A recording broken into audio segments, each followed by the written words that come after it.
రాష్ట్ర వ్యాప్తంగా నిరుపేదలైనటువంటి ఇంటి స్థలాలు లేనటువంటి ప్రతి పేదవారికి ఇంటి స్థలాలు ఇవ్వాలని చెప్పి ఇల్లు కట్టుకోవడానికి 5 లక్షల రూపాయలు ఇవ్వాలని గతంలో జగనన్న ప్రభుత్వంలో ఏదైతే గ్రామీణ ప్రాంతంలో 1.5 సెంటు పట్టణ ప్రాంతంలో 1 సెంటు ఇచ్చారో ఆ పట్టాలన్నీ కూడా రద్దు చేసి ముఖ్యమంత్రి చంద్రబాబు నాయుడు ప్రతిపక్షంలో ఉన్నప్పుడు ఏదైతే చెప్పాడో గ్రామీణ ప్రాంతంలో 3 సెంట్లు ఇస్తాం, పట్టణ ప్రాంతంలో 2 సెంట్లు ఇస్తామని చెప్పాడో ఆ హామీని నిలబెట్టుకోవాలని చెప్పేసి ఇవాళ సిపిఐ ఆధ్వర్యంలో 2వ దశ పోరాటంగా ఈ 2 కార్యక్రమాలు గత నెలలో 10 రోజులు చేశాం. ఈ నెలలో 10 రోజుల పాటు 1వ తేదీ నుండి ఈ రోజు వరకు 10 రోజుల పాటు ఈ నెలలో చేస్తూ ఉన్నాం.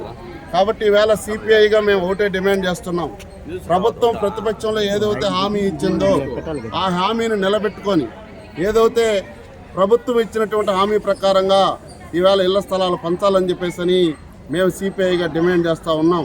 జనవరి 18వ తారీఖున ఈవేళ కేబినెట్ ఆమోదం తెలియజేసింది. ఇల్లు లేనటువంటి ప్రతి ఒక్కరికి ఇల్లు కల్పించేటువంటి బాధ్యత ప్రభుత్వం ఉంది.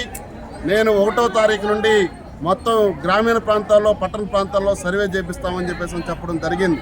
కానీ ఈ రోజుకి కూడా దాదాపుగా నెల రోజులు కావస్తా ఉన్నా కూడా ఇప్పటి వరకు రెవెన్యూ అధికారులు ఎవరూ కదలలేదు. రెవెన్యూ అధికారులు కదిలించాలి. గ్రామీణ ప్రాంతంలో మేము ఇచ్చిన అర్జీలపైన సర్వే చేయించాలి.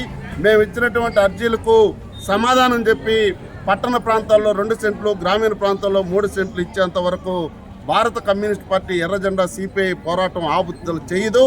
ఖచ్చితంగా పోరాటం కొనసాగిస్తాం. పేదలకు ఇంటి స్థలాలు ఇచ్చేంత వరకు ఎర్రజెండా సిపిఐ వాళ్ళకి అండగా ఉంటుందని చెప్పేసి ఈ సందర్భంగా ప్రభుత్వానికి హెచ్చరిక తెలియజేస్తూ ఉన్నాం.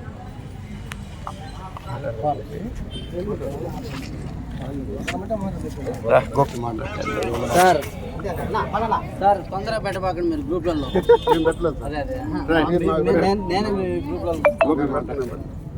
అందుకనే చాలా తిరుపతి గ్రూప్లలో అంతా చూస్తుంటారు కదా, ప్రశాసన అనేసి.